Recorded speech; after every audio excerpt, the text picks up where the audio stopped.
अध्याय 1। कुछ कहानियाँ पहली नज़र में नहीं, पहली टक्कर में शुरू होती हैं। वाराणसी की सुबह में एक अलग ही सुकून होता है। गंगा किनारे उगते सूरज के साथ शहर जैसे धीरे धीरे अपनी आंखें खोलता है। मंदिरों की घंटियाँ, दूर से आती आरतियों की आवाज़ और गलियों में चाय की पहली केतली की भाप, सब कुछ वैसा ही था जैसा हर रोज़ होता था। लेकिन उस सुबह दो जिंदगियों में कुछ ऐसा होने वाला था जिसका अंदाज़ा किसी को नहीं था। त्रिपाठी सदन के विशाल आंगन में तुलसी के चौरे के सामने सावित्री देवी रोज की तरह दीपक जला रही थी। उमर ने उनकी कमर झुका दी थी, लेकिन आंखों का तेज आज भी वैसा ही था। पूजा खत्म करने के बाद उन्होंने एक पल के लिए हवेली की पुरानी बालकनी की तरफ देखा। वहाँ वर्षों से एक कमरा बंद था। किसी ने कभी पूछने की हिम्मत नहीं की कि वह कमरा क्यों नहीं खुलता। उन्होंने धीरे से नज़रें फेर ली, जैसे किसी पुराने जख्म को फिर से छू लिया हो। उधर रसोई में सुजाता त्रिपाठी नाश्ता तैयार कर रही थी। पूरे घर में लोगों की कमी नहीं थी, नौकर चाकर भी थे, लेकिन अपने बेटे आरव के लिए पराठा बनाना उन्होंने आज तक किसी और को नहीं करने दिया था। आरव उठ गया। उन्होंने बिना पीछे देखे पूछा। महेंद्र त्रिपाठी अखबार मोड़ते हुए बोले, आज उसका पहला दिन है, शायद रात भर सोया ही नहीं होगा। उसकी आवाज़ में अपनापन कम और उम्मीद ज़्यादा थी। वह अपने बेटे से प्यार करते थे, लेकिन उस प्यार को जताने का तरीका कभी सीख नहीं पाए। सीढ़ियों से उतरते हुए आरव दिखाई दिया। सफ़ेद शर्ट, नीली जीन्स, कंधे पर बैग और चेहरे पर हल्की सी घबराहट। उसे देखकर सुजाता मुस्कुरा दी। इतनी सुबह बड़े हो गए कि कॉलेज भी पहुंच गए। आरव ने हंसते हुए माँ के पैर छुए और मजाक में कहा, अभी भी अगर कहो तो स्कूल बैग लेकर चला जाऊं। पहले घर में हल्की सी हंसी गूंज उठी। सिर्फ एक चेहरे नहीं हंसा। मीरा चाची दूर खड़ी सब देख रही थी। उनके चेहरे पर मुस्कान थी, लेकिन आंखों में कुछ और ही था। उन्होंने धीरे से अपनी बेटी पायल से कहा, हर किसी की ज़िंदगी हमेशा इतनी आसान नहीं रहती। पायल ने बात समझी नहीं, लेकिन मीरा समझ रही थी कि उन्होंने यह बात क्यों कही। उसी समय शहर के दूसरे छोर पर शर्मा परिवार के छोटे से घर में बिल्कुल अलग माहौल था। विनोद शर्मा अपने पुराने चमड़े के बैग में कुछ किताबें रख रहे थे। उनकी पत्नी कविता रसोई से आवाज़ लगा रही थी, नैना, नाश्ता किए बगैर बाहर मत निकलना। कमरे से कोई जवाब नहीं आया। रिधिमा हंसते हुए दौड़ती हुई अंदर गई और कुछ सेकंड बाद बाहर आई। मम्मी, दीदी फिर आईने के सामने खड़ी होकर खुद से बातें कर रही है। कविता मुस्कुराई। उसे आज कॉलेज का पहला दिन है, घबराहट होना स्वाभाविक है। कुछ देर बाद नैना बाहर आई। हल्के नीले रंग का सूती कुर्ता, बिना किसी बनावट का चेहरा और आंखों में जाने कितने सपने। विनोद शर्मा ने जेब से अपनी पुरानी घड़ी निकालकर उसकी हथेली पर रख दी। यह घड़ी मेरे पिता ने मुझे मेरी पहली नौकरी के दिन दी थी। आज मैं तुम्हें दे रहा हूँ। समय हमेशा एक जैसा नहीं रहता, लेकिन इंसान अगर अपने सिद्धांत न छोड़े तो समय भी एक दिन उनके सामने सिर झुका देता है। नैना ने कुछ नहीं कहा, बस चुपचाप घड़ी पहन ली। उसे मालूम था कि उस पुरानी घड़ी की कीमत पैसे से नहीं आंकी जा सकती। घर से निकलते समय रिधिमा पीछे से चिल्लाई, और हाँ, पहले दिन किसी से लड़ाई मत कर लेना। नैना ने बिना पीछे मुड़े जवाब दिया, मेरी नहीं होती कभी किसी से लड़ाई। रिधिमा खिलखिलाकर हंस पड़ी, यही बात तुम हर बार कहती हो। करीब 1 घंटे बाद शहर की सड़कें विद्यार्थियों से भर चुकी थी। कॉलेज का पहला दिन हमेशा उम्मीदों और अनजाने डर का अजीब सा मिश्रण लेकर आता है। मुख्य द्वार के बाहर अचानक एक तेज रफ्तार बाइक मुड़ी। उसी पल दूसरी तरफ से सड़क पार कर रही नैना का हाथ उसकी फाइल से टकरा गया। कागज हवा में बिखर गए। कुछ पल के लिए दोनों वहीं रुक गए। आरव ने तुरंत बाइक रोकी और बिना कुछ कहे नीचे उतरकर कागज उठाने लगा। नैना भी झुक गई। दोनों का हाथ एक ही फाइल पर एक साथ पहुंचा। एक क्षण, सिर्फ एक क्षण, दोनों ने पहली बार एक दूसरे को देखा। ना मुस्कुराहट, ना मुस्कान, ना कोई फिल्मी संगीत, न कोई जादुई सवाल पूछा, बल्कि अगले ही पल नैना ने सीधे सवाल किया, बाइक चलाते समय सामने देखना नहीं सिखाया किसी ने? आरव ने उसकी तरफ देखा, फिर सड़क की तरफ और शांत स्वर में बोला, अगर मैं ब्रेक न लगाता तो अभी तक आधे कागज गंगा जी में बह चुके होते, और अगर मैं एक कदम पीछे न हटती तो शायद मैं भी। तो इसका मतलब दोनों ने अपनी अपनी गलती बचा ली।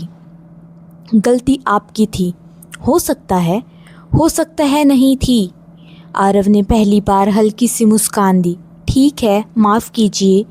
इतना कहकर उसने सारे कागज़ उसके हाथ में रख दिए और बिना अपना नाम बताए आगे बढ़ गया। नैना ने एक पल उसे जाते हुए देखा, फिर सिर हिलाया। अजीब लड़का है। उधर आरव अपने दोस्त कबीर के पास पहुंचा। कबीर ने मुस्कुराकर पूछा, पहले दिन ही किसी से दोस्ती हो गई क्या? आरव ने पीछे मुड़कर एक बार फिर नैना को देखा और बिल्कुल सामान्य लहजे में कहा, दोस्ती? नहीं, मुझे पूरा यकीन है कि अगर किस्मत ने दोबारा मिलाया तो अगली बार हमारी बहस ज़रूर होगी। उन्हें क्या पता था, किस्मत ने सिर्फ दूसरी मुलाकात नहीं लिखी थी, उनसे तो उनकी पूरी ज़िंदगी एक दूसरे के नाम के साथ जोड़ दी थी। लेकिन उस कहानी का पहला पन्ना अभी खुला भी नहीं था और उसी समय कॉलेज की भीड़ में एक अनजान शख्स दूर खड़ा उनकी तरफ देख रहा था। उसने मोबाइल निकाला और आरव और नैना की एक तस्वीर खींची और किसी को सिर्फ 2 शब्दों का संदेश भेजा, शुरुआत हो गई है। अध्याय 2। पहली मुलाकात का असर हमेशा उसी दिन नहीं होता। कॉलेज का परिसर उम्मीद से कहीं बड़ा था। लाल ईंटों से बनी पुरानी इमारतें, विशाल पुस्तकालय, पेड़ों से घिरी पगडंडियां और हर तरफ नई चेहरों पर उत्साह। किसी के हाथ में एडमिशन फाइल थी, कोई एक नए दोस्त के साथ सेल्फी ले रहा था, तो कोई अपने भविष्य की कल्पनाओं में खोया हुआ था। आरव ने जैसे ही मुख्य भवन में कदम रखा, कबीर ने उसके कंधे पर हाथ रखा। एक बात याद रखना, पहले दिन जितने शरीफ दिखोगे, सीनियर उतना ही परेशान करेंगे। आरव हंस पड़ा, और अगर मैं सच में शरीफ हुआ तो? कबीर ने बिना सोचे जवाब दिया, फिर भगवान ही मालिक है। दोनों हंसते हुए आगे बढ़ गए। दूसरी तरफ नैना अपनी दोस्त बनने वाली पहली लड़की से मिल चुकी थी। उसका नाम था श्रेया। बातूनी, बेफिक्र और 5 मिनट में किसी न किसी से दोस्ती कर लेने वाली। तुम बहुत चुप रहती हो, श्रेया ने पूछा। ज़रूरत से ज़्यादा बोलना नहीं आता। अच्छा है, मैं दोनों का कोटा पूरा कर दूंगी। नैना पहली बार हल्का सा मुस्कुरा दी।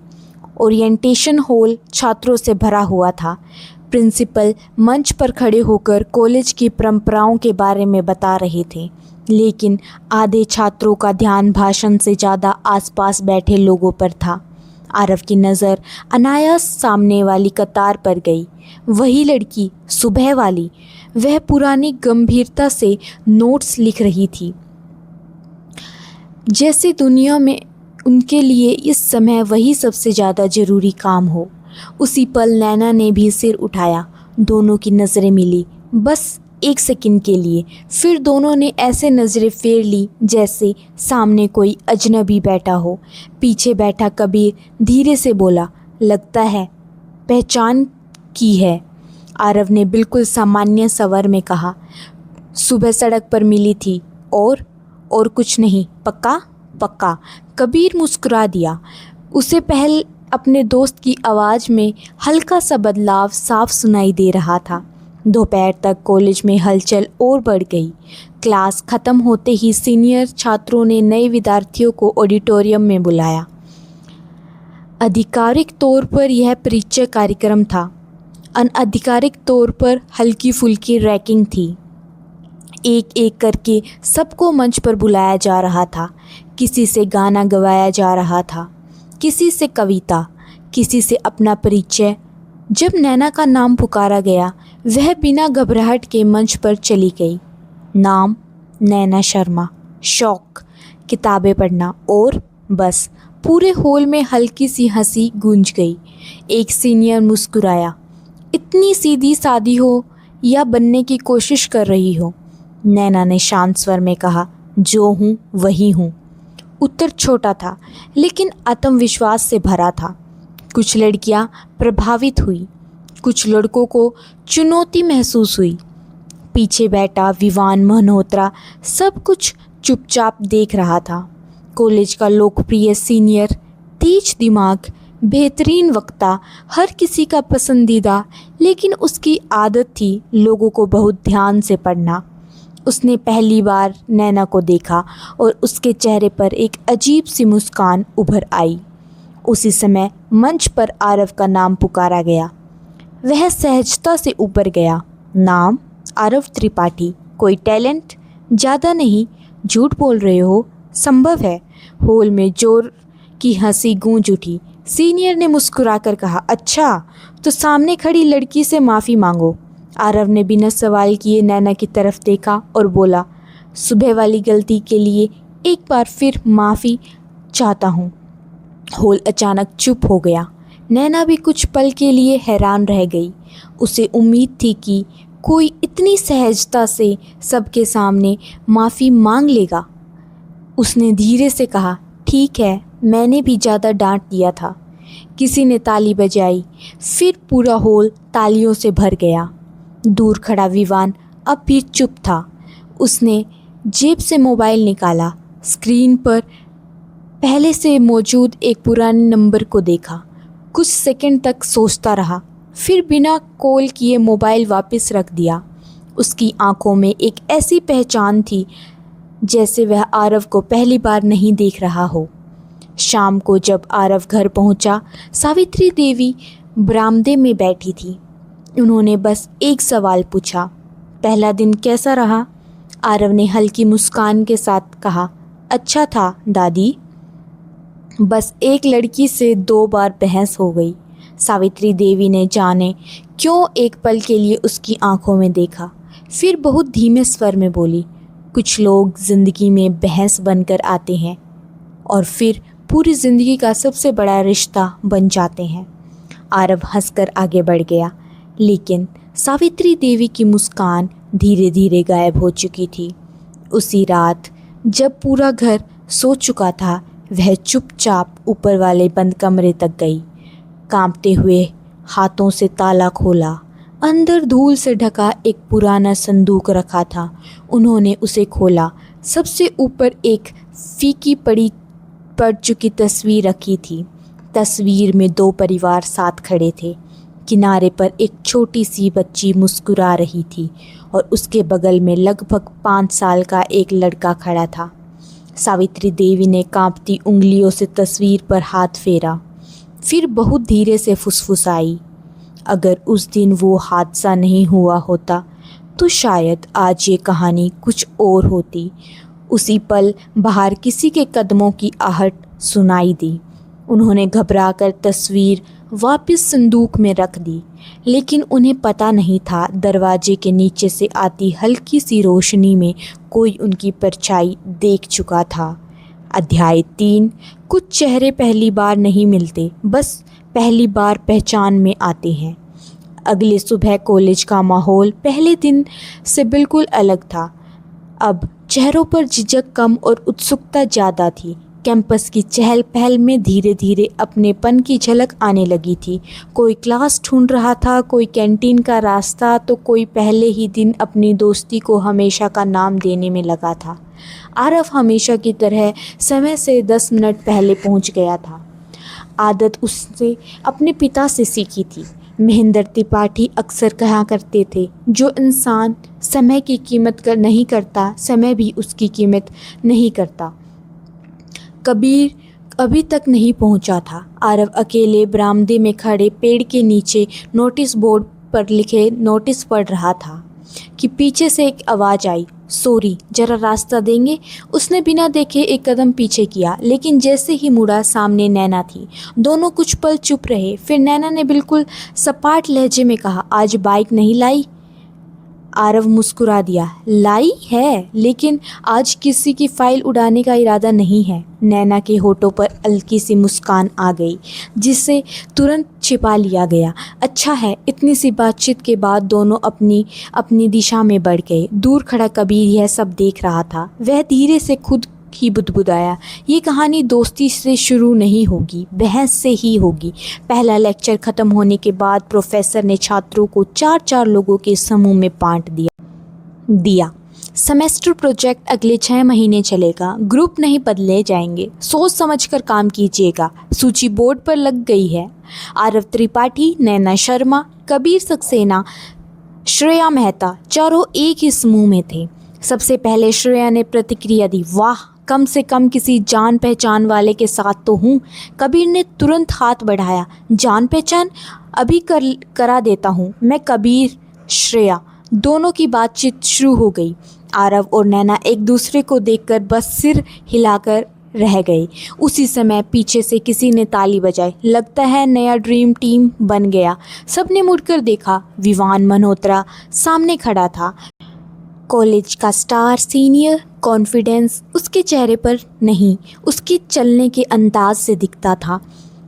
उसने सबको देखा, फिर उसकी नज़र कुछ सेकंड ज़्यादा देर तक आरव पर ठहर गई। All the best. उम्मीद है तुम लोग कुछ अलग करोगे। इतना कहकर वह आगे बढ़ गया, लेकिन जाते जाते उसने एक बार फिर पीछे मुड़कर देखा, जैसे किसी पुराने चेहरे को याद करने की कोशिश कर रहा हो। उधर त्रिपाठी सदन में दोपहर का खाना चल रहा था। महेंद्र त्रिपाठी के सामने कई फाइलें खुली हुई थी। दिनेश ने सहज स्वर में पूछा, भैया, लखनऊ वाला प्रोजेक्ट फाइल हो गया क्या? महेंद्र ने बिना सिर उठाए कहा, अभी नहीं। मीरा चुपचाप सब सुन रही थी। उन्होंने सामान्य आवाज़ में पूछा, सुना है शर्मा इंफ्रास्ट्रक्चर भी बोली लगाने वाला है? महेंद्र का हाथ एक पल के लिए रुक गया। उन्होंने पहली बार मीरा की तरफ देखा।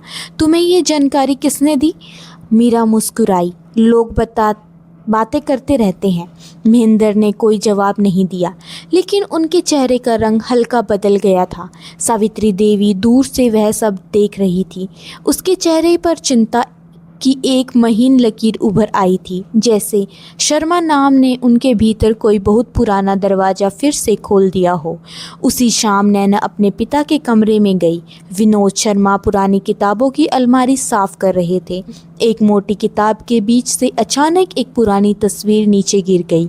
नैना झुककर तस्वीर उठाने लगी, लेकिन उससे पहले ही विनोद शर्मा ने जल्दी से तस्वीर उसके हाथ से छीन ली। पुरानी चीज़ है, फट जाएगी। उन्होंने मुस्कुराने की कोशिश की, लेकिन उनकी आंखों में एक पल के लिए साफ घबराहट दिखाई दी। नैना ने जिद नहीं की, वह चुपचाप बाहर चली गई।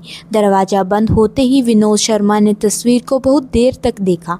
तस्वीर के कोने में एक नाम आधा मिट चुका था, त्रिपाठी। उन्होंने धीरे से गहरी सांस ली, फिर तस्वीर वापस किताब में रख दी और बहुत धीमी आवाज़ में खुद से बोले, इतने साल बाद भी अतीत पीछा छोड़ने को तैयार नहीं। रात को आरव अपने कमरे में पढ़ाई कर रहा था। मोबाइल पर एक अनजान नंबर से संदेश आया। क्या तुम्हें सच में लगता है कि कुछ मुलाकातें सिर्फ इत्तेफाक होती हैं? उसने नंबर मिलाया, फ़ोन बंद था। उसने संदेश दोबारा पढ़ा, फिर बिना किसी को बताए मोबाइल मेज पर रख दिया। उसे लगा शायद किसी दोस्त की शरारत हो, लेकिन उसी समय शहर के दूसरे छोर पर एक अंधेरे कमरे में कोई व्यक्ति दीवार पर लगी गई तस्वीर को देख रहा था। उस तस्वीर में आरव था, नैना थी, त्रिपाठी परिवार था, शर्मा परिवार था, और उन सबके बीच लाल रंग की रहस्यमय स्याही से एक सीधी रेखा खींची हुई थी। उस अनजान शख्स ने धीरे से मुस्कुराकर मेज पर रखा पुराना लिफाफा खोला। अंदर सिर्फ एक पंक्ति लिखी हुई थी, अध्याय 4। दोस्ती की शुरुआत, अनजाने खेल की पहली चाल। तीसरे दिन तक कॉलेज का माहौल पूरी तरह बदल चुका था। पहले दिन की झिझक अब छोटे छोटे ग्रुप में बदल चुकी थी। कैंटीन में एक ही टेबल पर रोज़ वही लोग बैठने लगे। लाइब्रेरी में वही चेहरे दिखने लगे थे जो क्लास के बाद गलियारों में रुककर होने वाली बातचीत धीरे धीरे रिश्तों का रूप लेने लगी थी। लेकिन कुछ रिश्ते ऐसे भी होते जो बिना नाम के शुरू होते, और शायद सबसे गहरे वही होते हैं। सुबह का पहला लेक्चर ख़त्म होते ही श्रेया ने बैग बंद किया और बिना किसी भूमिका के बोली, आज कोई बहाना नहीं चलेगा, पूरा ग्रुप साथ में कैंटीन जाएगा। कबीर ने तुरंत हामी भर दी। मैं तो पहले से तैयार हूँ, आरव ने किताबें बंद करते हुए कहा। 10 मिनट में आता हूँ। नैना ने कुछ नहीं कहा। श्रेया ने उसकी तरफ देखकर मुस्कुराते हुए पूछा, और तुम? अगर सब जा रहे हैं तो मैं भी। कैंटीन कॉलेज की सबसे शोरगुल वाली जगह थी। किसी कोने में गिटार बज रहा था, कहीं जन्मदिन मनाया जा रहा था तो कहीं बहस इतनी ज़ोर से चल रही थी कि लगता था चुनाव होने वाला है। चारों को बड़ी मुश्किल से एक खाली मेज मिली। श्रेया ने मेन्यू उठाकर कहा, आज जो सबसे कम बोलेगा बिल वही देगा। कबीर ने तुरंत आरव की तरफ इशारा किया। ये गया काम से। आरव हंस पड़ा, लेकिन तभी वेटर आया और बिना पूछे 4 कुल्हड़ चाय रख दी। सब हैरानी से उसे देखने लगे। वेटर बोला, किसी ने पहले से ऑर्डर किया है। किसने? कबीर ने पूछा। वेटर ने चारों तरफ देखा। पता नहीं, एक सीनियर थे, पैसे देकर चले गए। सब ने एक दूसरे को देखा। दूर बरामदे में विवान खड़ा दिखाई दिया। उसने सिर्फ हल्का सा हाथ हिलाया और आगे बढ़ गया। श्रेया मुस्कुराई। लगता है हमारे ग्रुप का कोई गुप्त शुभचिंतक है। लेकिन नैना जाने क्यों सहज नहीं थी। उसे लगा जैसे कोई उन्हें दूर से बहुत ध्यान से देख रहा है। उसी शाम त्रिपाठी सदन में परिवार एक साथ बैठा था। यह नियम सावित्री देवी का बनाया हुआ था। चाहे कितना भी काम हो, रात का खाना जितना संभव हो साथ बैठकर खाना चाहिए। खाने के दौरान महेंद्र त्रिपाठी का फ़ोन बजा। उन्होंने कॉल उठाई, 2 मिनट बात की और उनका चेहरा अचानक गंभीर हो गया। फ़ोन रखते ही उन्होंने सिर्फ इतना कहा, लखनऊ वाला टेंडर किसी ने आखिरी समय पर हमसे छीन लिया। दिनेश ने हैरानी से पूछा, कैसे? महेंद्र ने पानी का गिलास मेज पर रखते हुए कहा, हमारी गोपनीय बोली किसी को पहले से पता थी। मेज पर अचानक सन्नाटा छा गया। मीरा ने धीमी आवाज़ में कहा, मतलब घर के अंदर से किसी ने जानकारी दी है? किसी ने जवाब नहीं दिया, लेकिन पहली बार परिवार के लोगों ने एक दूसरे को शक की नज़र से देखना शुरू किया। आरव चुपचाप सब देख रहा था। उसे व्यापार की बारीकियां नहीं मालूम थी, लेकिन उसे पहली बार महसूस हुआ कि जैसे पैसे से बड़ा बोझ शायद अविश्वास होता है। दूसरी तरफ शर्मा परिवार में माहौल बिल्कुल अलग था। रात का खाना ख़त्म होने के बाद रिद्धिमा नैना के कमरे में आ गई। दीदी, कॉलेज में कोई अच्छा लड़का मिला? नैना ने किताबों से नज़र उठाए बिना कहा, नहीं, एक भी नहीं। नहीं, रिद्धिमा शरारत से बोली। वो बाइक वाला भी नहीं?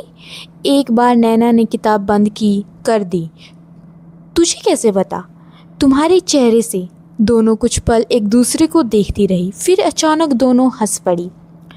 काफ़ी देर बाद नैना ने धीरे से कहा, वैसे बुरा नहीं है। रिद्धिमा ने तुरंत तकिया उछाल दिया। बस मुझे इसी जवाब का इंतज़ार था। नैना ने मुस्कुराकर बात वहीं ख़त्म कर दी। लेकिन जब रात को वह अकेली थी तो जाने क्यों उस सुबह कैंटीन में आरव का सहज व्यवहार याद आने लगा और उसे खुद पर हल्की सी झुंझलाहट हुई। मैं किसी अजनबी के बारे में सोच भी क्यों रही हूँ? उसने लाइट बंद की, लेकिन नींद बहुत देर से आई। अगले दिन ग्रुप प्रोजेक्ट की पहली बैठक लाइब्रेरी में रखी गई। सब समय पर पहुंच गए। किताबें खुली, नोट्स बनने लगे। करीब आधे घंटे बाद श्रेया और कबीर किसी रेफरेंस बुक की तलाश में दूसरी मंजिल पर चले गए। मेज पर सिर्फ आरव और नैना रह गई। कुछ सेकंड तक दोनों चुप रहे। फिर आरव ने धीरे से कहा, वैसे अगर उस दिन सच में मेरी गलती थी तो आज आधिकारिक रूप से दूसरी बार माफ़ी मांग लेता हूँ। नैना ने पहली बार बिना झिझक उसकी तरफ देखा। और अगर मेरी भी थोड़ी गलती थी तो हिसाब बराबर। उसके बाद दोनों हंस पड़े।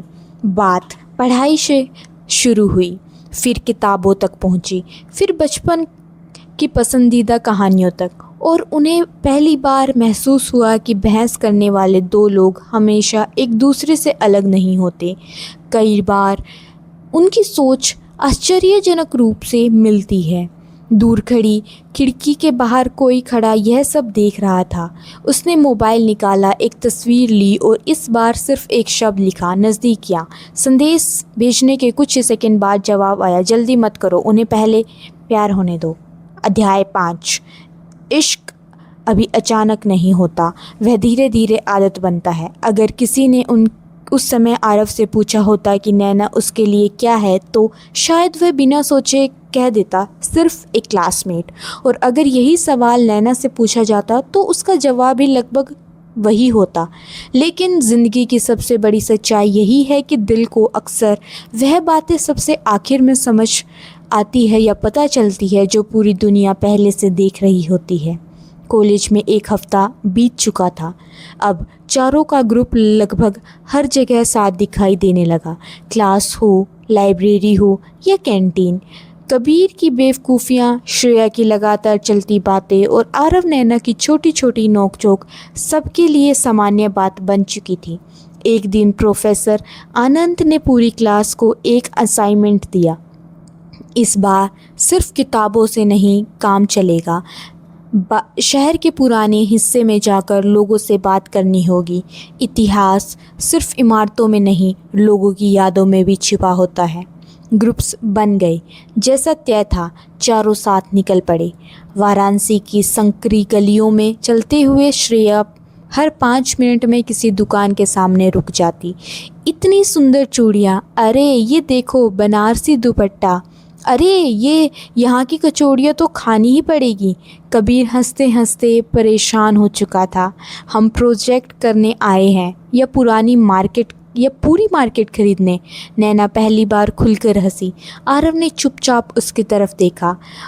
उसने महसूस किया कि जब वह हंसती है तो उसकी आंखें हल्की सी सिकुड़ जाती है, और जाने क्यों वह नज़र हटाना भूल गया। क्या हुआ? नैना ने अचानक पूछ लिया। आरव एक पल के लिए चौंक गया। कुछ नहीं, बस तुम हमेशा इतने गंभीर रहती हो कि हंसते हुए अलग लगती हो। नैना ने बिना कुछ कहे दूसरी तरफ देख लिया, लेकिन उसने कान हल्के हल्के लाल हो चुके थे। श्रेया ने दूर से यह सब देखा। उसने धीरे से कबीर को कोहनी मारी। कुछ पक रहा है? कबीर मुस्कुराया। अभी नहीं, लेकिन खुशबू आनी शुरू हो गई है। शाम तक काम ख़त्म हो चुका था। सब लोग वापस लौटने ही वाले थे कि अचानक तेज बारिश शुरू हो गई। पहले हल्की बूंदें पड़ी, फिर देखते ही देखते मूसलाधार बारिश होने लगी। दुकानों के शटरों के नीचे लोग खड़े हो गए। चारों भी एक पुराने बरामदे में जाकर रुक गए। श्रेया को ठंड लगने लगी। कबीर सामने वाली दुकान से चाय लेने चला गया। कुछ पल के लिए फिर वही हुआ। आरव और नैना साथ खड़े थे, बिना किसी बातचीत के। बारिश सामने गिर रही थी। गली में बहता पानी छोटे छोटे गोल चक्रा बना रहा था। काफ़ी देर बाद नैना ने धीरे से कहा, मुझे बारिश बहुत पसंद है। मुझे भी। सच? हाँ, लेकिन भीगना पसंद नहीं। नैना हंस दी। अजीब इंसान हो। तुमने पहले भी कहा था। क्योंकि हो। दोनों फिर चुप हो गए। उसी समय सामने सड़क पार एक छोटी सी बच्ची बारिश में फिसल गई। आरव बिना कुछ कहे दौड़ पड़ा, बच्ची को उठाया, उसकी टूटी हुई चप्पल हाथ में ली, पास की दुकान से नई चप्पल खरीदकर उसके पैरों में पहनाई। बच्ची की माँ बार बार धन्यवाद करती रही। आरव ने बस मुस्कुराकर सिर हिला दिया। जब वह वापस लौटा, नैना उसे कुछ सेकंड तक देखती रही। उसने पहली बार मन ही मन सोचा, जो इंसान बिना किसी दिखावे की किसी अजनबी की मदद कर सकता है वह वैसा नहीं हो सकता जैसा मैं पहले दिन समझती रही। लेकिन उसने यह सब बात जुबान पर नहीं आने दी। उसी समय कॉलेज के बाहर एक काली एक्सयूवी आकर रुकी। गाड़ी से उतरी एक सुसज्जित महिला ने दूर से आरव को देखा। उसकी आंखें भर आई। ड्राइवर ने धीरे से पूछा, मैडम अंदर चलें? उन्होंने बहुत धीरे से सर हिलाया। नहीं, अभी नहीं। लेकिन आप इतने साल बाद, उन्होंने बात बीच में ही रोक दी। अभी सही समय नहीं आया। उन्होंने पर्स से एक पुरानी तस्वीर निकाली। तस्वीर में एक छोटा बच्चा था, बिल्कुल आरव जैसा। महिला ने तस्वीर को उंगलियों से छुआ, फिर धीमे से कहा, तुम्हें दूर से देखकर ही लौट जाना, शायद यही मेरी किस्मत है। गाड़ी धीरे धीरे वहाँ से चली गई और उधर बारिश में खड़ा आरव इस बात से बिल्कुल अनजान था कि कोई उसे देखकर रोकर लौट गया है। रात को त्रिपाठी सदन में सावित्री देवी अपने कमरे में अकेली बैठी थी।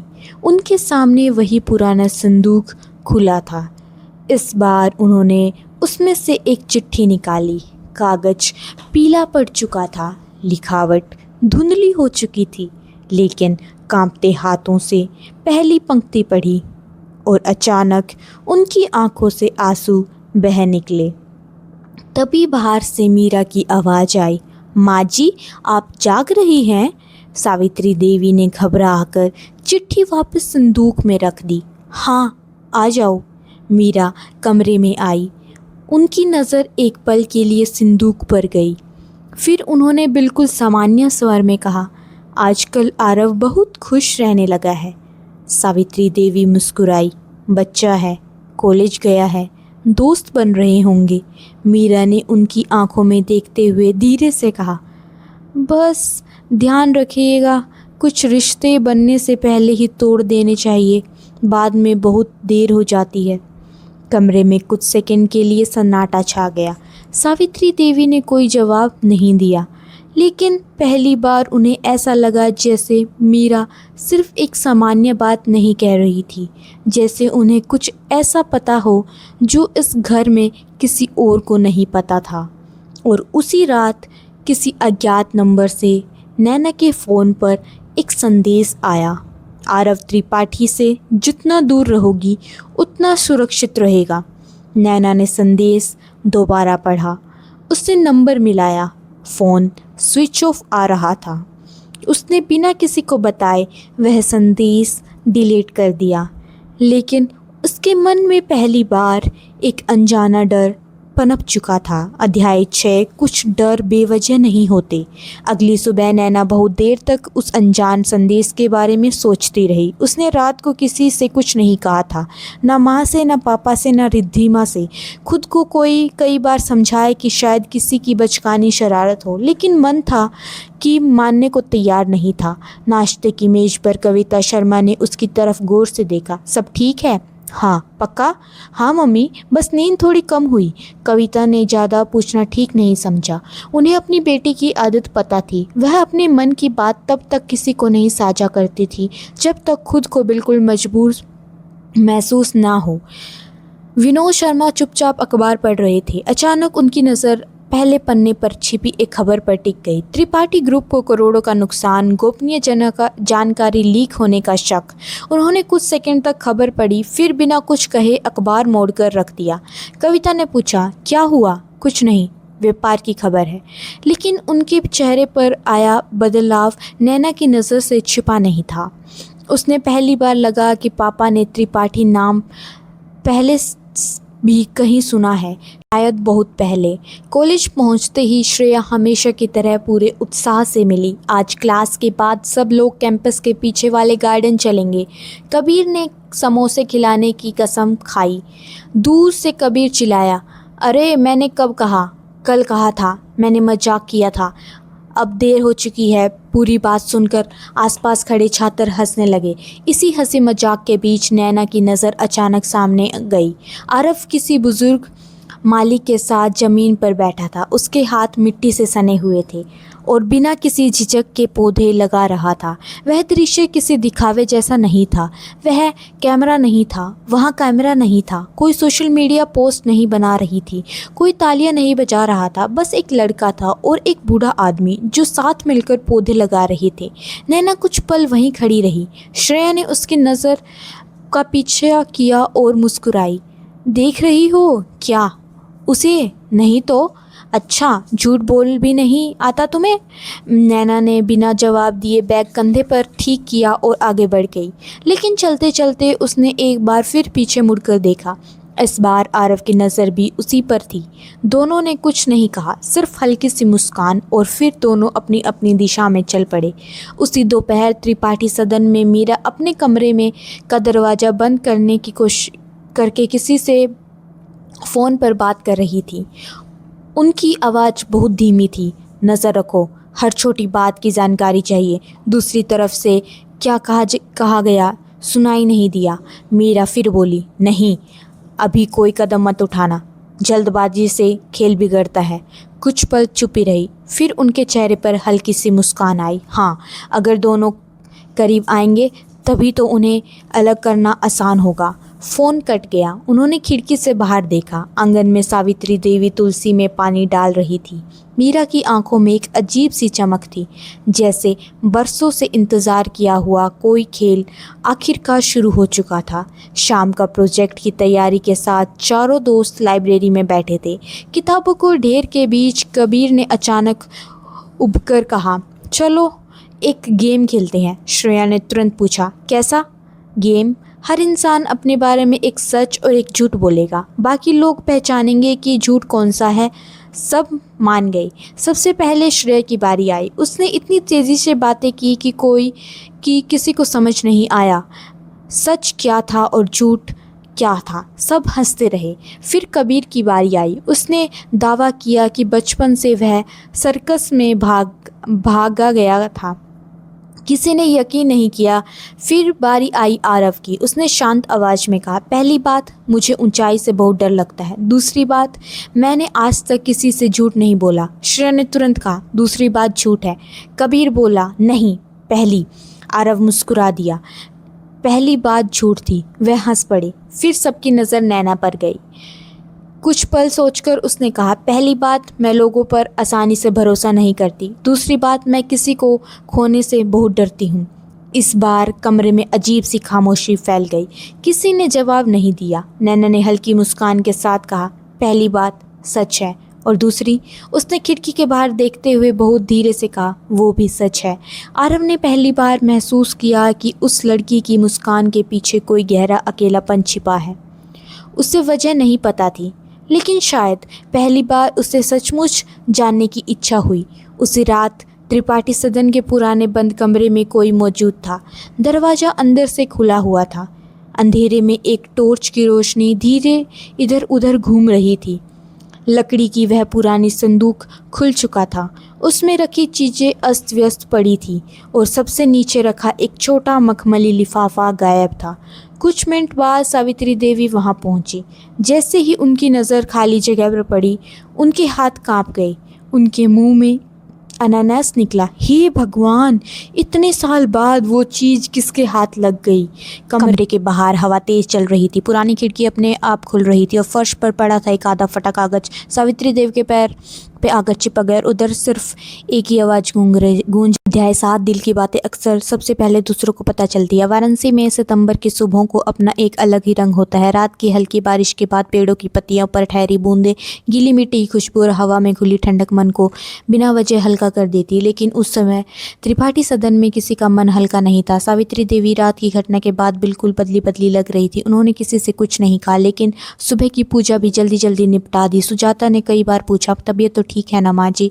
हर बार यही जवाब मिला, हाँ बस उम्र हो गई है। महेंद्र त्रिपाठी ने भी गौर किया कि आज माँ असामान्य रूप से चुप थी, मगर उसके सामने पहले से ही व्यापार की समस्याएं कम नहीं थी। पिछले 15 दिनों से लगातार 3 बड़े सौदे हाथ से निकल चुके थे और उन्हें यकीन हो गया था कि कहीं न कहीं कोई अपना ही उनके नुकसान पहुंचा रहा था। दूसरी तरफ मीरा पूरे घर में सामान्य व्यवहार कर रही थी, नौकरों को निर्देश दे रही थी, रसोई में झांक रही थी, सुजाता से हंसकर बातें कर रही थी।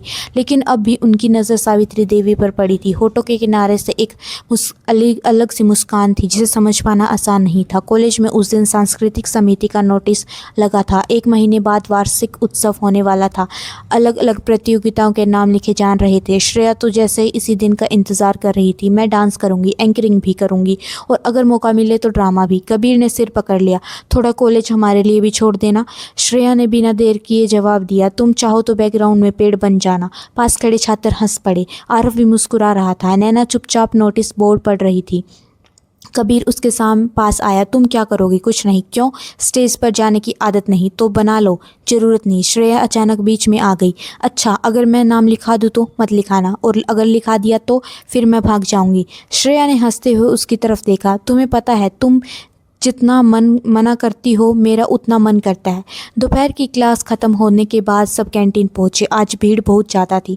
चारों को कोने वाली मेज मिली। कबीर समोसे लेने चला गया और श्रेया किसी परिचित से बात करने लगी। कुछ क्षण के लिए फिर वही हुआ। आरव और नैना आमने सामने बैठे थे। दोनों के बीच चुप्पी थी, लेकिन अब वह एहसास चुप्पी नहीं थी। आरव ने पानी का गिलास उसकी तरफ बढ़ा दिया और कहा, तुम हमेशा किताबों में इतनी खोई रहती हो, कभी थकती नहीं। नैना ने गिलास लेते हुए हल्की मुस्कान के साथ कहा, किताबें इंसानों से कम धोखा देती है। आरव ने सहज स्वर में पूछा, इतना बड़ा निष्कर्ष इतनी छोटी उम्र में? नैना कुछ पल चुप रही, फिर बोली, हर निष्कर्ष उम्र नहीं देखकर नहीं आता। उसकी आवाज़ में ऐसा कुछ था कि आरव ने अगले सवाल नहीं किया। उसे पहली बार महसूस हुआ कि नैना के भीतर कोई पुराना दर्द जिसके बारे में वह किसी से बात नहीं करना चाहती। उसी शाम शर्मा परिवार में बिजली चली गई। बरामदे में मोमबत्ती जल रही थी। रिद्धिमा पढ़ाई छोड़कर नैना के पास आकर बैठ गई। कुछ देर तक दोनों चुप रही। फिर रिद्धिमा ने अचानक पूछा, दीदी, अगर कभी तुम्हें किसी से प्यार हो जाए तो? नैना किताबों में नज़र हटाकर बोली, तो शायद मैं किसी को बताऊंगी ही नहीं। क्यों? क्योंकि हर अच्छी चीज़ दुनिया को बताने के लिए नहीं होती। रिद्धिमा ने मासूमियत से अगला सवाल किया, और अगर सामने वाले को भी तुमसे प्यार हो जाए? तो इस बार नैना मुस्कुराई, तो भी शायद कुछ समय तक नहीं बताऊंगी। इतनी मुश्किल क्यों हो तुम? मैं मुश्किल नहीं हूँ, उसने धीरे से कहा, बस जल्दी भरोसा नहीं करती। रिद्धिमा ने बात वहीं छोड़ दी, लेकिन आते जाते उसने पीछे मुड़कर अपनी बाहों को देखा। नैना किताबें खोले बैठी थी, मगर पीछे 5 मिनट से उसने एक भी पन्ना नहीं पलटा था। रात भर 10:30 बजे आरव अपने कमरे में पढ़ रहा था कि मोबाइल पर एक संदेश आया। भेजने वाले का नाम नहीं था, सिर्फ एक फ़ोटो थी। फ़ोटो में वह खुद था और सामने लाइब्रेरी के बाहर खड़ी नैना। तस्वीर दूर से ली गई थी। ऐसा लग रहा था जैसे कोई कई दिनों से नज़र रख रहा है। तस्वीर के नीचे सिर्फ एक पंक्ति लिखी थी, कुछ कहानियां शुरू होने से पहले ख़त्म कर देनी चाहिए। आरव के चेहरे में मुस्कुराहट गायब हो गई थी। उसने तुरंत नंबर मिलाया। फ़ोन बंद। उसने कबीर को फ़ोन किया। सो रहा था? नहीं। क्या हुआ? तुम्हें एक फ़ोटो भेज रहा हूँ। कुछ सेकंड बाद कबीर का जवाब आया, ये किसने ली? पता नहीं, मजाक हो सकता है। आरव ने धीमे स्वर में कहा, नहीं कबीर, ये मजाक नहीं लग रहा। उसी समय शहर से कुछ दूर एक पुरानी कोठी के भीतर हल्की रोशनी जल रही थी। लकड़ी की मेज पर कई फाइलें खुली थी। एक तरफ पुराने अखबार की कर्तनें थी, दूसरी तरफ वर्षों पुरानी तस्वीरें। एक आदमी जिसका चेहरा अभी अंधेरे में छिपा हुआ था बहुत ध्यान से एक तस्वीर को देख रहा था। तस्वीर में 2 छोटे बच्चे। पीछे पेंसिल से धुंधले अक्षर में लिखा था, उम्र 5 वर्ष, और ठीक उसके नीचे बारीक नाम लिखा, जानबूझकर काट दिया गया था। उस आदमी ने तस्वीर को उंगली फेराई, फिर धीमी आवाज़ में कहा, इतिहास खुद को दोहराने वाला है, लेकिन इस बार मैं किसी को बचने नहीं दूंगा। खिड़की के बाहर तेज हवा चल रही थी। मेज पर रखा एक पुराना लिफाफा खुला हुआ था। उसमें से एक आधी जली हुई एक चिट्ठी बाहर निकली। अध्याय 8। पहली चिंता का नाम अक्सर प्यार नहीं होता। अगले दिन कॉलेज पहुंचते समय आरव के मन में वही तस्वीर बार बार घूम रही थी।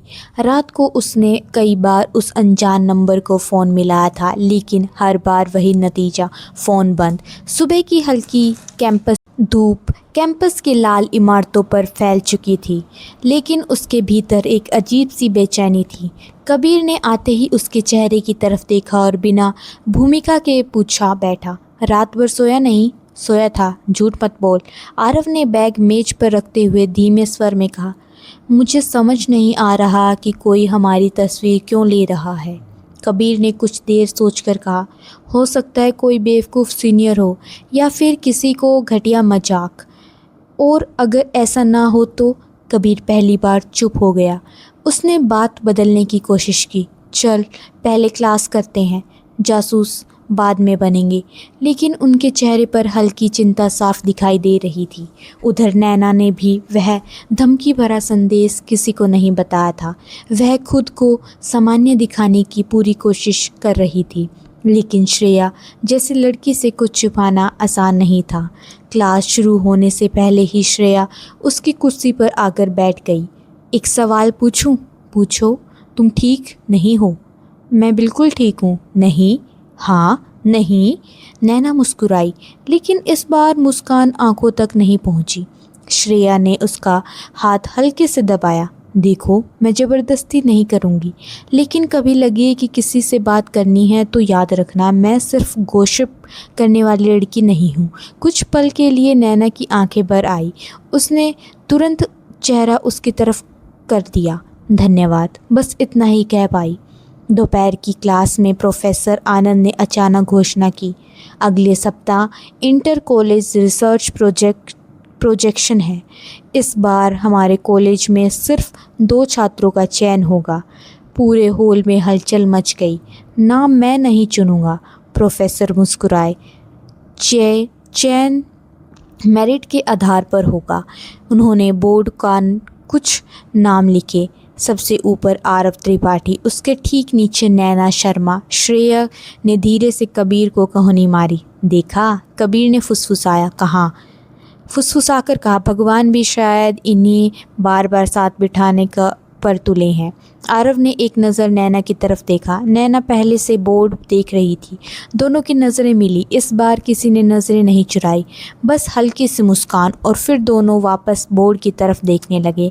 उसी शाम त्रिपाठी सदन में एक अलग ही माहौल था। महेंद्र त्रिपाठी अपने स्टडी रूम में किसी एक बुरी तरह नाराज़ थे।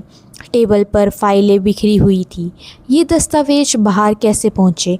उनकी आवाज़ पूरे कमरे में गूंज रही थी। सामने खड़ा मैनेजर घबराया हुआ था। सर, हमने पूरी जांच की है। जांच नहीं, जवाब चाहिए। कमरे में एक बार खड़ी सुजाता सब सुन रही थी। उन्होंने धीरे से अंदर जाकर कहा, इतना गुस्सा सेहत के लिए अच्छा नहीं है। महेंद्र कुछ नरम पड़े। उन्होंने माथा दबाते हुए कुर्सी पर बैठा कर कहा, सुजाता, मुझे किसी बाहर वाले पर शक नहीं है। फिर डर इस बात का है कि कहीं अपना ही वाक्य अधूरा हो गया। सुजाता ने उसकी तरफ देखा। वर्षों की शादी, उन्होंने पहली बार महेंद्र की आंखों में डर देखा। उधर उसी समय मीरा अपने कमरे में अकेली थी। अलमारी के सबसे नीचे वाले खाने में उन्होंने एक छोटा सा डिब्बा निकाला। उसमें पुरानी चिट्ठियाँ, कुछ तस्वीरें और चांदी का एक टूटा हुआ कड़ा रखा था। उन्होंने तस्वीर उठाई। उसमें 2 परिवार साथ खड़े थे। तस्वीर के कोने पर किसी ने स्याही फेर दी थी, लेकिन ध्यान से देखने पर 2 नाम अब भी धुंधले दिखाई दे रहे थे, महेंद्र और विनोद। मीरा ने तस्वीर को कुछ सेकंड तक देखा, फिर बहुत धीमे स्वर में बोली, इतने साल पहले जो अधूरा रह गया उसे इस बार पूरा होने नहीं दूंगी। उन्होंने तस्वीर वापस रख दी, डिब्बा बंद किया और चाबी फिर से अपने ब्लाउज़ के अंदर छिपा ली। अगले दिन इंटर कॉलेज प्रेजेंटेशन की तैयारी शुरू हुई। लाइब्रेरी में सिर्फ आरव और नैना बैठे थे। कबीर और श्रेया रेफरेंस सामग्री लेने गए हुए थे। मेज पर फैली किताबों के बीच अचानक बिजली चली गई। पूरी लाइब्रेरी कुछ पल के लिए अंधेरे में डूब गई। बाहर बादल गिरे आए थे। खिड़की में आती हल्की आवाज़ें किताबों के पन्ने पलट रही थी। मुझे बचपन से अंधेरे से डर लगता है। आरव ने पहली बार उसे इतने खुलकेपन से कुछ कहते सुना था। सच? हाँ, लेकिन तुम तो बिल्कुल नहीं डरती दिखती। नैना हल्का सा हंसी। कुछ डर चेहरे पर नहीं दिखते। इतने में जनरेटर चल पड़ा। रोशनी वापस आ गई, लेकिन उसी क्षण दोनों ने देखा कि उनकी मेज पर एक सफ़ेद लिफाफा रखा हुआ था। अभी कुछ सेकंड पहले तक वह वहाँ नहीं था। आरव ने उसे उठाया। अंदर सिर्फ एक कागज़ था। उस पर बड़े अक्षरों में लिखा था, अपने परिवार वालों से पूछो, 30 साल पहले गंगा किनारे क्या हुआ था। नीचे किसी का नाम नहीं था, सिर्फ लाल शाही में से बना एक छोटा सा निशान, आधे चांद जैसा। आरव ने धीरे से नैना की तरफ देखा। नैना का चेहरा बिल्कुल सफ़ेद पड़ चुका था, क्योंकि उसी निशान वाला एक छोटा सा लॉकेट उसने अपने पिता की पुरानी अलमारी में बचपन में एक बार देखा था। और उस दिन जब उसने उसके बारे में पूछा था, विनोद शर्मा ने बिना कुछ कहे अलमारी बंद कर दी थी। दोनों कुछ समझ नहीं पा रहे थे, लेकिन पहली बार उन्हें महसूस हुआ कि शायद उनकी कहानी की शुरुआत कॉलेज से नहीं हुई थी, शायद वह बहुत पहले ही शुरू हो चुकी थी। अध्याय 8। आपको कहानी कैसी लगी कमेंट कर ज़रूर बताएं। आप अगर इस कहानी को आगे ऐसे ही सुनना चाहते हैं तो चैनल को सब्सक्राइब ज़रूर करें। अध्याय 9। कुछ सवालों के जवाब घर में नहीं, खामोशियों में छिपे होते हैं। लाइब्रेरी की घड़ी में शाम के 5 बज चुके थे, लेकिन आरव और नैना की नज़र अब भी उस सफ़ेद कागज पर टिकी थी। बाहर बारिश फिर से शुरू हो गई थी। खिड़की के शीशों पर गिरती बूंदे की आवाज़ कमरे में फैली खामोशी को और गहरा कर रही थी। सबसे पहले नैना ने ही धीरे से पूछा, ये किसी की घटिया शरारत हो सकती है ना? आरव ने जवाब देने से पहले कागज को एक बार फिर देखा। हो सकता है। वह कुछ पल रुका, लेकिन मुझे नहीं लगता कि कोई 30 साल पुरानी बात यूं ही लिखेगा। इतने में कबीर और श्रेया वापस आ गए। दोनों के हाथ में किताबों का ढेर था। अरे तुम दोनों ऐसे क्यों बैठे हो? श्रेया ने हंसते हुए पूछा। लग रहा है जैसे रिजल्ट में फेल हो गए हो। आरव ने बिना कुछ कहे कागज अपनी नोटबुक के बीच रख दिया। कुछ नहीं, बस प्रोजेक्ट के बारे में सोच रहे थे। कबीर ने उसे गौर से देखा। दोस्ती की अपनी एक भाषा होती है, शब्दों की ज़रूरत नहीं होती। उसे समझ आ गया था कि बात कुछ और है, लेकिन उसने वही पूछना ठीक नहीं समझा। उस रात शर्मा परिवार में रोज की तरह सब लोग साथ बैठकर खाना खा रहे थे। रिद्धिमा पूरे उत्साह से अपने स्कूल की बातें कर रही थी। मम्मी, हमारी क्लास में एक नई मैडम आई है, इतनी सख्त है कि सब बच्चे सीधे बैठते हैं। कविता हंसती। अच्छा, लेकिन नैना का ध्यान कहीं और था। वह बार बार अपने पिता की तरफ देख रही थी। आखिर उसने हिम्मत करके पूछा, पापा? विनोद शर्मा ने पानी का गिलास रखते हुए उसकी तरफ देखा। हाँ, आप कभी वाराणसी में रहे हैं? सवाल सुनते ही उसके हाथ एक पल के लिए रुक गए। बस एक पल, इतना छोटा कि शायद कोई और नोटिस भी ना कर सके, लेकिन नैना ने कर लिया। उन्होंने सामान्य बनने की कोशिश की। हाँ, बहुत साल पहले, नौकरी लगने से पहले, गंगा किनारे। हाँ, कब तक? बहुत पुरानी बात है बेटा, याद भी नहीं। उन्होंने मुस्कुराकर बात वहीं ख़त्म कर दी। लेकिन खाना ख़त्म होने के बाद देर रात तक वह बरामदे में अकेले बैठे रहे। उनकी आंखों के सामने थी। वह नज़र कहीं बहुत दूर थी। उधर त्रिपाठी सदन में भी उस रात चैन नहीं था। सावित्री देवी अपने कमरे में बैठी पुरानी माला फेर रही थी। महेंद्र अंदर आए। माँ, उन्होंने सिर उठाया। क्या बात है?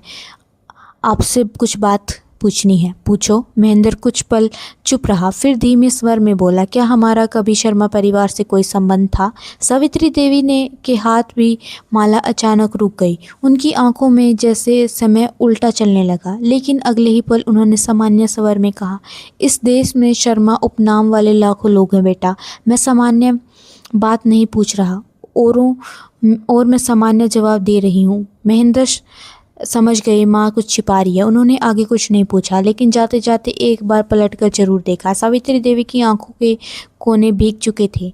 अगले दिन कॉलेज के वार्षिक उत्सव की तैयारियां पूरे जोरों शोरों से। हर तरफ रंग बिरंगे पोस्टर लगे थे। संगीत कक्ष में रियाज की आवाज़ आ रही थी। ड्रामा क्लब में छात्र खुलकर लोंग में संवाद याद कर रहे थे। श्रेया तो जैसे हवा में उड़ रही थी। नैना, मैंने तुम्हारा नाम कविता पाठ में लिखा दिया है। नैना ने तुरंत कहा। क्या?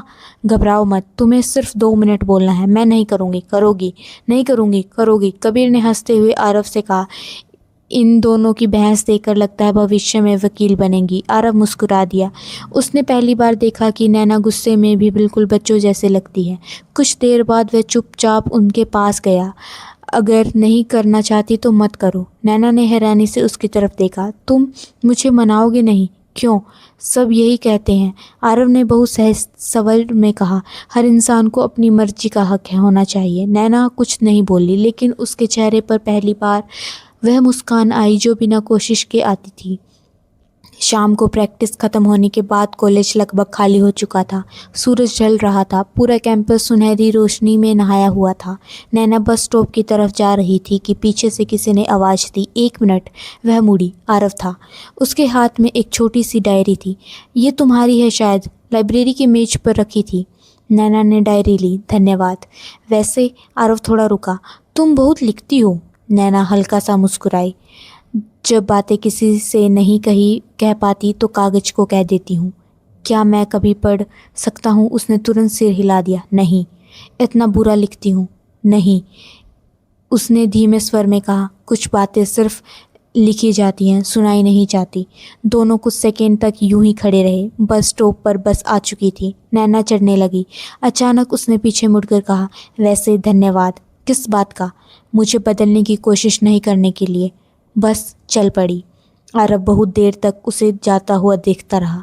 उससे पहली बार महसूस हुआ कुछ लोग हमारी ज़िंदगी में शोर मचाकर नहीं आते, वे धीरे धीरे हमारी आदत बन जाते हैं।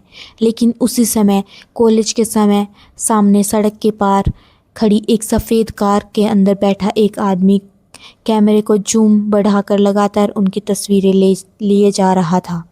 उसने मोबाइल मिलाया। हाँ, दूसरी तरफ से कोई बोला। उसने धीमी आवाज़ में कहा, दोनों उम्मीद से ज़्यादा जल्दी एक दूसरे के करीब आ रहे हैं। कुछ सेकंड तक वह सुनता रहा, फिर उसके चेहरे का रंग बदल गया। क्या? नहीं, ये खतरनाक होगा। दूसरी तरफ से शायद कोई आदेश दिया गया था। उसने आंखें बंद कर ली और बहुत धीमे स्वर में सिर्फ इतना कहा, समझ गया। अगर उन्हें अलग करना है तो शुरुआत उनके परिवारों से करनी होगी। कार धीरे धीरे भीड़ में गुम हो गई और दूर बस। अध्याय 10। एक तस्वीर, 2 चेहरे और 30 साल पुराना डर। अक्टूबर की हल्की ठंडी ने वाराणसी की सुबह को थोड़ा सुहाना बना दिया था। कॉलेज के वार्षिक उत्सव की तैयारियां अब पूरे जोरों शोरों पर थी। हर विभाग में भागदौड़ थी, हर चेहरे पर उत्साह था। लेकिन इस पूरे शोर के बीच कुछ लोग ऐसे भी थे जिनकी ज़िंदगी चुपचाप किसी अनजाने मोड़ की तरफ बढ़ रही थी। पिछले कुछ दिनों में आरव को बार बार ऐसा महसूस हो रहा था कि कोई उस पर नज़र रख रहा है। वह कई बार अचानक पीछे मुड़कर देखता, लेकिन हर बार भीड़ में सिर्फ अजनबी चेहरे दिखाई देते। उसने यह बात कबीर को बताई। कबीर ने पहले मजाक उड़ाया, फिर जब उसने मोबाइल पर आई तस्वीर दिखाई तो उसके चेहरे की हंसी गायब हो गई। उसने सिर्फ इतना कहा, अगर ये मजाक है तो बहुत ख़राब है, और अगर मजाक नहीं है तो बात हमारी समझ से कहीं बड़ी है। उधर नैना भी बदलने लगी थी। वह पहले की तरह हंसती थी, क्लास करती थी, दोस्तों के साथ बैठती थी, लेकिन बीच बीच में जाने कहाँ खो जाती। रिद्धिमा ने एक दिन हंसते हुए पूछा, दीदी, कॉलेज में कोई अच्छा दोस्त बना? नैना ने बिना ऊपर देखे जवाब दिया, हाँ शायद। लड़की या लड़का? कुछ सेकंड की चुप्पी रही। फिर नैना ने किताब बंद करते हुए कहा, अच्छा इंसान। रिद्धिमा ने बहुत छेड़ा, लेकिन उस दिन नैना ने उसे ज़्यादा कुछ नहीं कहा। वार्षिक उत्सव से ठीक 5 दिन पहले प्रोफेसर आनंद ने पूरी क्लास को एक विशेष रिसर्च असाइनमेंट दिया। हर ग्रुप को वाराणसी की किसी एक ऐतिहासिक हवेली या पुरानी परिवार के बारे में जानकारी जुटानी थी। सिर्फ इंटरनेट से नहीं, लोगों से मिलकर, रिकॉर्ड देखकर, पुरानी बातें सुनकर। लॉटरी निकाली गई। जब पर्ची खुली तो श्रेया सबसे पहले चिल्लाई, सर ये बहुत इंटरेस्टिंग है। प्रोफेसर ने मुस्कुराकर नाम पढ़ा, त्रिपाठी सदन। एक पल के लिए आरव खुद भी हो चक्का रह गया। कबीर ने धीरे से कहा, अब तो काम आसान हो गया। लेकिन आरव के चेहरे पर मुस्कान नहीं थी। उसकी नज़र न जाने क्यों नैना पर चली गई। नैना बिल्कुल शांत बैठी थी। उसे नहीं पता था कि जिस हवेली पर उसे प्रोजेक्ट बनाना है वह आने वाले दिनों में उसकी ज़िंदगी की सबसे बड़ी पहेली बनने वाली है। शाम को जब चारों लाइब्रेरी में बैठे योजना बना रहे थे, तभी श्रेया ने उत्साह से कहा, तो तय रहा, शनिवार को हम सब आरव के घर जाएंगे। आरव ने सहजता से सिर हिलाया, हाँ आ जाना। लेकिन उसी समय नैना ने मोबाइल पर एक संदेश आया। कोई नंबर नहीं, कोई नाम नहीं, सिर्फ एक पंक्ति, त्रिपाठी सदन मत जाना, अगर गई तो तुम्हारे पिता का सबसे बड़ा राज तुम्हारे सामने आ जाएगा। उसके हाथ ठंडे पड़ गए। संदेश अगले ही पल अपने आप गायब हो गया। उसने दोबारा स्क्रीन देखी। कुछ नहीं, जैसे कभी आया ही ना हो। उसने किसी से कुछ नहीं कहा, सिर्फ मोबाइल बैग में रखा, लेकिन उसकी उंगलियां कांप रही थी। आरव ने दूर से यह देखा। सब ठीक है? नैना ने तुरंत मुस्कुराने की कोशिश की, लेकिन हाँ, सब ठीक है, बस घर में से मैसेज आया था।